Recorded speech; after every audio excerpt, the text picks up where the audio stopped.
fazendo aqui uma live com o João.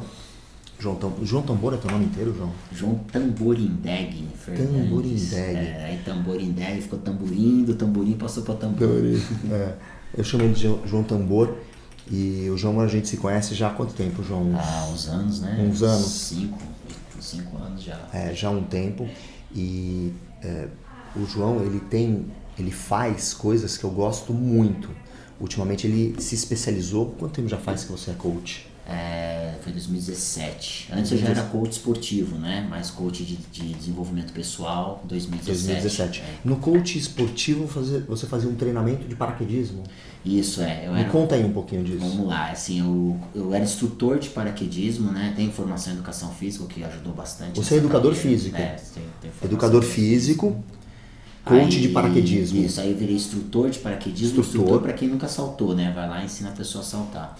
E eu fui também instrutor de ginástica olímpica, né? Na época da faculdade, a vida inteira treinei e tal, tudo. E aí quando eu fui morar nos Estados Unidos, em 1998, 98. Velho, né? 98 eu morei nos Estados Unidos também. Onde você ficou lá nos Estados Unidos? Eu fiquei em Orlando. Fiquei em Orlando também? Também. Pô, depois a gente vai ter que conversar disso. Sabia. E aí em 98 abriram o primeiro simulador de vertical. Eu fui nesse simulador em 98. No Sky Venture? No Sky Venture. Olha, por pouco adorei, foi o primeiro. Show. Olha só, se marcar a gente até passou um na frente do outro. Não, ele continuou pulando, eu nunca pulei, não tive coragem. E aí quando abriu esse aí lá, tipo, na verdade assim, quando eles anunciaram que ia abrir pro público, eles fizeram uma pré-estreia. Tá. Aí eu fui nessa pré-estreia que era só pra paraquedista, convidados e tal, não sei o quê. E aí, um dos instrutores lá, eu conhecia ele da área de salto, eu dobrava paraquedas quando ele ia lá saltar e tal. E aí, eu falei, pô, e aí, como é que faz, né? Porque é que nem criança imagem de brinquedo, né? Quero voar. Não, é meio brinquedo, né? Você vai num túnel de vento, é meio brinquedo, né? Pra quem não conhece, é como se fosse um túnel vertical. De vento. Que nem um amigo meu fala assim, o Peter Pan na bottle, né? É como se fosse brincar de Peter Pan dentro de uma garrafa. Você fica voando, né? Quem consegue fazer, né? É um vento chega até 300 km por hora. De 200 a 300 km por hora. Sim. E aí você levanta, dá até 130 quilos, levanta. Eu já fiz algumas vezes, é bem legal. Mas aí você precisa ter a expertise do cara para conseguir se manter, porque a gente levanta um pouco, cai, vai para um lado. Depois a gente fala disso em outra hora. E aí foi interessante que a parte da ginástica olímpica e de ser educador físico foi combinando tudo ali, os conhecimentos, e aí eu comecei lá como cobaia, porque eles não tinham ainda uma metodologia para proteger as pessoas com eficiência lá dentro. Eles seguravam as pessoas lá, sim, eu lembro que não eram paraquedistas, né? Mas se você quisesse fazer qualquer coisa mais radical, não podia, não tinha uma técnica, um treinamento de proteger. Né? Quando você salta do avião, a gente chama de skydiving. Mas lá não seria um mergulho no céu. Sim. Aí até hoje em dia, alguns túneis eles chamam de skydiving indoor, né? Mas um céu dentro indoor também não acho um nome que realmente representa muito a arte de voar o corpo no vento. Em resumo, na língua portuguesa seria isso. E aí comecei a treinar e aí deu início a essa profissão que não tinha, que era o coach de bodyfly. Então, o coach de ensinar a pessoa a voar com o corpo. Quanto tempo você fez isso? E aí fiz de 98, aí foi indo, né? Aí o auge foi entre 2002 até 2006. Quer dizer, até quando deu 2010 eu voltei pro Brasil. E aí abriu um túnel de vento no Brasil, quer dizer, já tinha um militar em Goiânia e abriu um de fabricação nacional. Aí eu continuei trabalhando aqui no Brasil com isso, foi bom porque eu pude estar aqui de volta na terrinha e ter essa tecnologia, que embora não fosse tecnologia de ponta, mas dava para treinar. Aí abriu um túnel de vento novo em alguma parte do mundo, eu ia, dava treinamento para as pessoas. Foi em vários locais. Outro dia você estava em Abu Dhabi? Dubai. Dubai, que é o melhor do mundo. Uma pergunta, puxando para o meu lado. O João ele tem uma consciência nutricional bem legal, então a gente quando avalia a parte física dele e a gente vê a antropometria dele, altura, percentual de gordura, massa muscular, é bem equilibrado e ele é um cara forte. Então eu vou perguntar para ele aqui agora, em relação à dieta, você sempre teve ou você começou a desenvolver essa consciência nutricional e quando começou isso? Eu acho o seguinte, a gente tá sempre desenvolvendo, né? Porque a gente tá sempre mudando, sempre alguma coisa nova que a gente aprende e pra estar, né, sempre buscando autoconhecimento pra estar otimizando e tendo a melhor eficiência possível daquilo que vai te gerar energia, combustível. E, por exemplo, eu com 30 anos, né, o combustível que eu usava não é o mesmo com 47. Então, por isso que a gente tem que estar sempre buscando isso. Mas foi algo que eu sempre busquei desde criança, porque com 12 anos eu já fazia ginástica olímpica. E a minha mãe também foi bem educada nessa parte, porque ela também já seguia a macrobiótica. Então ele já tem uma memória afetiva, já com uma dieta mais natural, pode-se dizer assim. Mais saudável. Mais saudável. Colocar assim, tem um açúcar mascavo, arroz integral, assim, já desde pequeno já era algo praticado em casa, né? Embora, tipo, sempre fui, assim, um chocolatra assumido, gosto de um doce, mas aí, tipo, sempre buscando, acho que o lance é o seguinte, Fernando, que é uma coisa que também falo muito com meus alunos de coach de desenvolvimento pessoal. A gente vai falar disso aí, dos coaches. Mas uma coisa que, puxando um gancho agora para isso, que é ter um propósito. Então, tipo, você fazer uma dieta para fazer dieta, ou até só pelo fato da aparência física, ela dura pouco. Não vai dar certo. Agora, se você tem um propósito maior, no meu caso, na época, era o desempenho na ginástica, era ser medalhista, era chegar de repente até uma Olimpíadas, que era o sonho na época. E então tinha aquele propósito maior. Então, na hora que você tá com um desafio ali na tua frente, você fala, vou começar esse docinho, vou comer esse açúcar branco, não sei o que. Objetivo. Né? A gente pode usar a palavra propósito, um objetivo maior, e isso te dá mais força, mais do coach, quando você conversa de coach com seus alunos ou clientes, esse objetivo é que vai dar um norte, uma linha para as pessoas. Então as pessoas que forem fazer dieta, por exemplo, e não tiverem um objetivo a seguir, definido, um objetivo palpável, adianta você ter um objetivo que não seja real? Vamos pegar como exemplo, né? De repente um objetivo, eu quero estar com o abdômen trincado para ir para a praia. Beleza, é um objetivo, mas é um objetivo não tão grande assim, que é o momento que você fala assim, não, isso aqui eu tô com prazer momentâneo, e você acaba se auto-sabotando, porque não é um objetivo tão forte assim, fala assim, praia vai ter no outro verão, né? Você está falando, por exemplo, que é uma futilidade quase.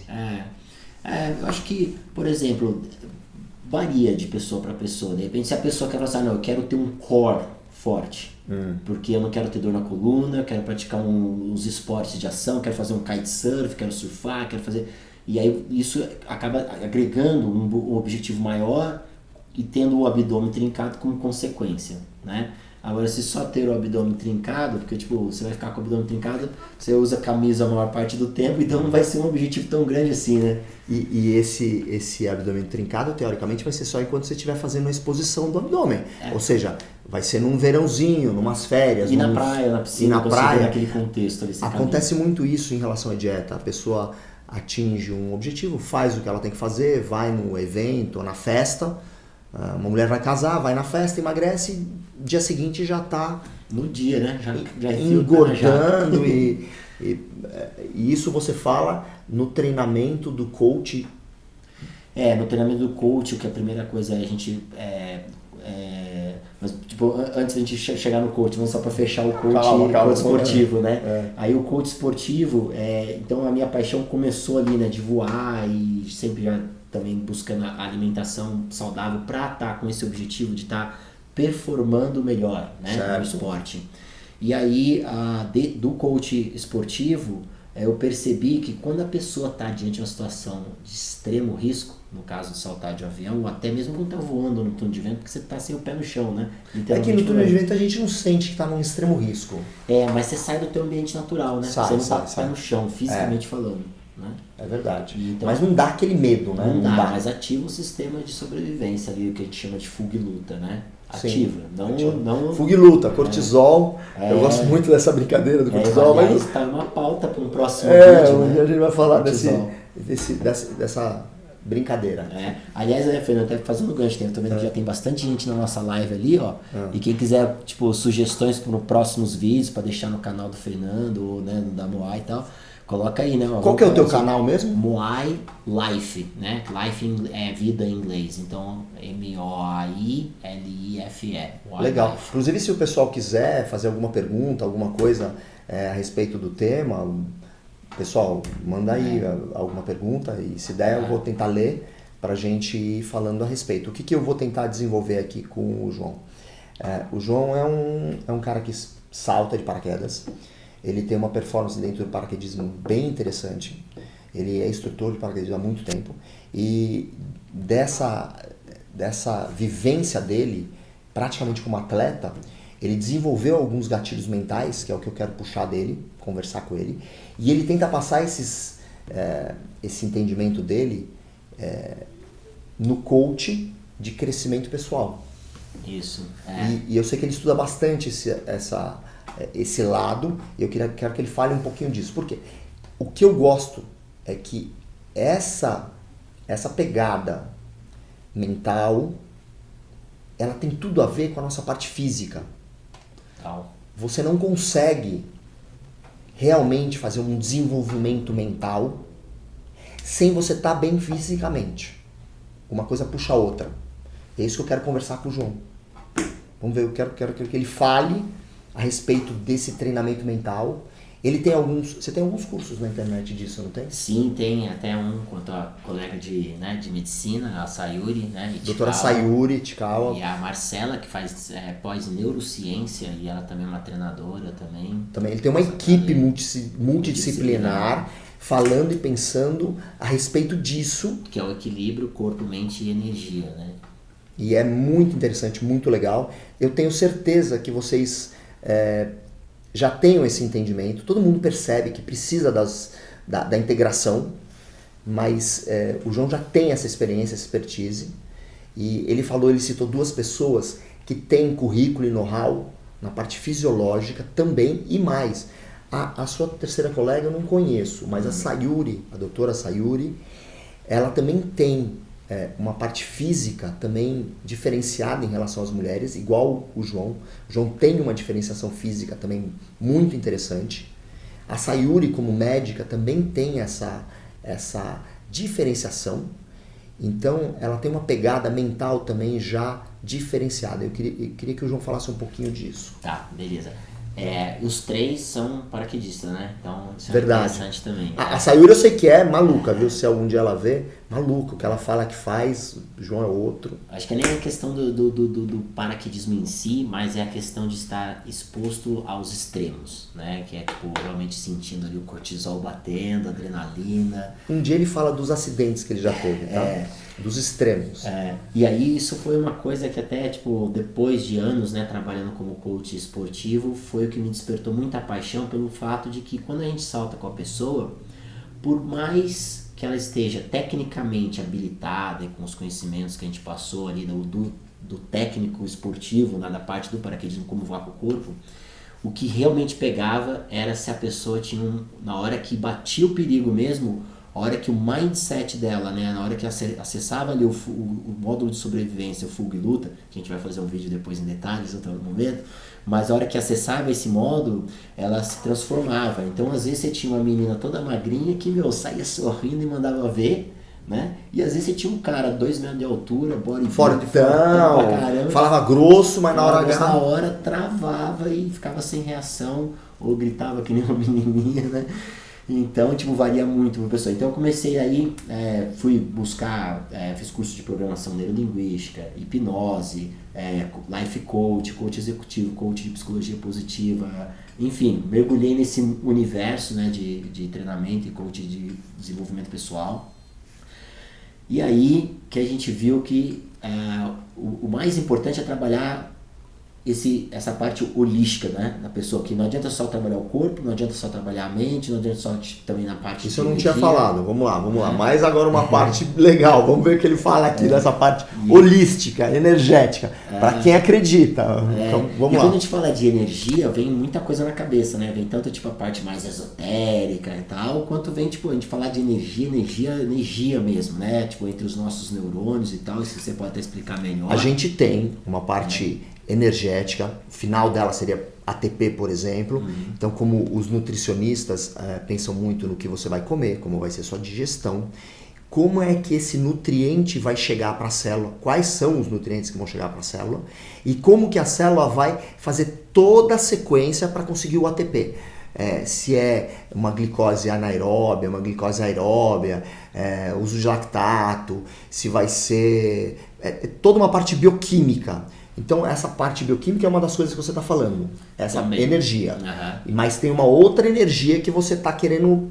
Sim, a gente vê em muitas literaturas, inclusive né, na parte da yoga, né, que a gente estuda muito também, quando a gente fala que tem relatos né, sobre controle mental e controle de fluxo de energia, a gente está falando de relatos manuscritos de 7.000 anos de idade, né? E que há poucos anos, vamos colocar uns 10 anos, na ciência eles vêm comprovando realmente aquilo que há 7.000 anos já se relatava. Né? O que for científico, trabalhos... for comprovado realmente, eu vou citar para vocês. Tem algumas coisas que estão sendo estudadas, que tem relatos, é isso mais ou menos que o João está falando. Não é que a gente está dizendo que seja isso. A parte científica, a gente não está afirmando nada, tá bom? Isso. Porque isso ainda... Há muitos estudos sendo feitos e tal, algumas coisas já se tem um embasamento científico em relação à meditação, né? Uma das coisas que foi comprovada é que a área ali próxima, né, que é as amígdalas cerebrais, né, onde é ativado no sistema de defesa, que a gente mencionou antes, né, que geralmente é quando a pessoa está estressada, está tipo, agressiva, né, tá naquele modo né, de ataca ou foge. Ela né? tem que tomar uma decisão. Quando medita, depois de tantos minutos, aquela área não é estimulada. Então, outras áreas do cérebro que não estão ligadas a essa parte né, do sistema de defesa de fuga e luta, que são ativadas, né? Ou seja, você tem menos atividade cerebral, na verdade, em resumo. Na meditação do que você está falando, né? E você trabalha isso no coach de crescimento pessoal. Exatamente. Como eu tenho assim, uma certa experiência de estar com pessoas diante de situação de extremo risco, então foi o que mais me chamou a atenção, que eu tenho uma certa afinidade para estar trabalhando, é essa parte de gerenciamento de estresse. Gerenciamento de estresse, esse termo é bem legal, é bacana. Então guardem isso, gerenciamento de estresse. Todos nós precisamos ter algum entendimento em qualquer área que a gente trabalhe, que a gente viva, a gente tem que ter esse gerenciamento de estresse. Então isso aí serve, não é só para o paraquedismo. Todo mundo vê o estresse já como um vilão, né? Mas o estresse em si não é mal. Não é. A gente precisa dele para crescimento, para várias melhorias. Performance, né? Performance, a gente trabalha, tem que ter estresse. Exatamente. E aí o grande lance é saber respeitar a recuperação. Porque o estresse é como se fosse um superpoder, você vê um super-humano ali, né? Você tipo, otimiza todas a sua energia, né? Para você exatamente sobreviver. Mas, resumidamente, por exemplo, em atletas, a gente provoca um treinamento, dependendo da intensidade do treinamento, a gente faz com que o atleta vá se desgastando, pode-se dizer que é um estresse grande, e depois a gente tem que, de alguma maneira, dar para esse atleta a compensação. Então, existe um gráfico bem clássico que a gente chama de treinamento e supercompensação. E dentro desse gráfico clássico, dieta, repouso, equilíbrio hormonal, que vai fazer com que ele consiga superar aquele ponto inicial. Mas isso funciona também em relação à nossa parte mental. Sim, total, né? E principalmente hoje em dia que a gente tem tantos estímulos, porque às vezes a gente está falando assim, estresse, imaginando, a gente começou falando de extremo risco. Mas o estresse ele pode vir com um acúmulo de várias tarefas, que nenhuma dessas tarefas isoladas seja algo dia a dia. Esse lance de decisão, tomadas de decisões, elas gastam muita energia, elas geram estresse. Então tem até um cálculo que foi feito aí um estudo que tipo, a gente tem em média tantas decisões que a gente tem que tomar durante o dia. Então isso varia muito de pessoa para pessoa, da dieta que a pessoa está tendo, né, da performance que a pessoa está tendo. Performance, a gente fala de alto rendimento, não, performance na vida, né? Na vida, no trabalho, relacionamento pessoal, talvez. Isso, a gente costuma separar em 4 áreas principais, né? Que é tipo pessoal, profissional, relacionamentos e qualidade de vida. Né? E aí fica mais fácil da gente mapear, né? Como é que tá bem em cada uma delas.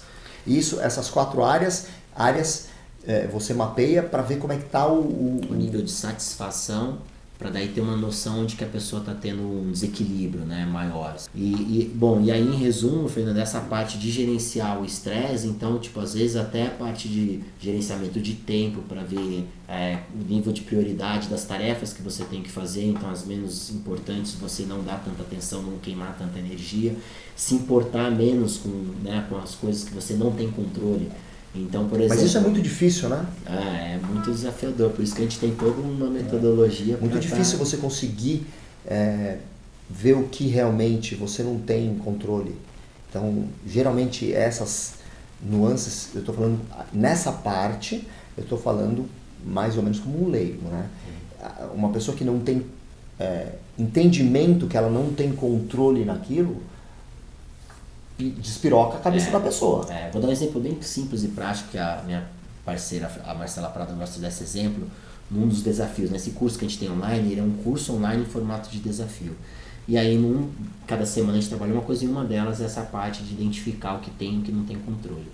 Então ela fala assim, eu cheguei atrasado no trabalho, mas esse trânsito, a pessoa já fica toda estressada porque teve um acidente, tem um trânsito. Então, tipo assim, bota a culpa no trânsito e aumenta o estresse dela. Ela tem controle do trânsito? Não tem, mas ela tem controle de se programar para sair meia hora mais cedo. Aí se ela chega mais cedo no trabalho, ela lê um livro, né, faz alguma coisa ali. E ela não vai ter risco de passar por esse problema. Exatamente, então ela tem o controle de acordar mais cedo e ir mais cedo, mas ela não tem o controle do trânsito. Né? Então é exatamente identificar, a partir do momento que você identificou, já estou atrasado, o trânsito está aí, se eu ficar estressado, vai diminuir o trânsito? Não vai, né? Então não adianta eu ficar estressado com aquilo que eu não tenho controle. Eu tenho que sim programar minha mente para numa situação futura eu não me ver preso naquilo ali onde eu estou, né, ficando estressado com algo que eu não tenho controle. Bem interessante, bem interessante. Mas o que a gente percebe é que existe uma interação gigantesca, total, 100%, da nossa parte psíquica com a nossa parte física. Então, pessoas que tenham alguma doença mental, alguma alteração, como depressão, por exemplo, que hoje em dia é algo bastante comum, tentar tratar só a parte mental, só a cabeça dela, não vai ter sucesso. Tem que olhar o corpo como um todo e procurar ali na parte física, tentar corrigir, às vezes, pequenas alterações, geralmente alimentares, inclusive exercício, e aí com certeza isso que você promove potencializa, melhora. Com certeza, né? E vice-versa, né? Porque às vezes, por exemplo, a pessoa, né, tem um paciente, aí você orienta ele, fala, não pode comer, sei lá. A gente tenta orientar uma parte nutricional, uma parte de treinamento, mas está faltando alguma força. Né? Um autocontrole, uma autodisciplina. Em emagrecimento isso é mandatório. A gente dá orientação nutricional, a gente usa várias técnicas de exercício, nutricionais, mas eventualmente a pessoa peca não tendo não é força mental, mas... A pessoa se auto-sabota, né? Uma das coisas que acontece. E aí, então, a gente começa com esse trabalho de mapear e de fazer, né, ver qual é o propósito maior naquilo que ela está fazendo, trabalhar autodisciplina, autocontrole, enfim, uma série de virtudes e comportamentos que a gente vai reprogramando o cérebro da pessoa para ela, quando estiver diante de um desafio, ela não se auto-sabotar facilmente e conseguir trabalhar, né, esse equilíbrio corpo, mente e energia. Quase todos os atletas, mesmo não profissionais, bons atletas amadores, quase todos, têm um trabalho de reforço mental, com psicólogo, com coach. Todos trabalham essa parte de pensamento positivo, de alcançar um objetivo. Todos, times de futebol. Então, isso que ele está falando é bem plausível, porque todo mundo está fazendo isso hoje em dia. Algumas pessoas ainda não têm esse tipo de entendimento, mas é um dos motivos da gente estar aqui hoje. Tentar passar esse entendimento para vocês, que não é uma coisa tão difícil. Essa conscientização, né?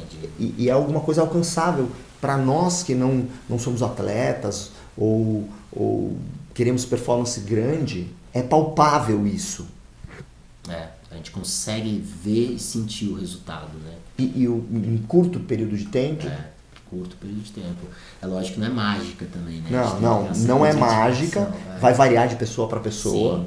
Esse gerenciamento de estresse, ele serve para, na minha opinião, para quase tudo na nossa vida. Ele é benéfico, é algo que a gente pode usar para atletas, pessoas comuns, empresários, donas de casa, relacionamento pessoal, de casal.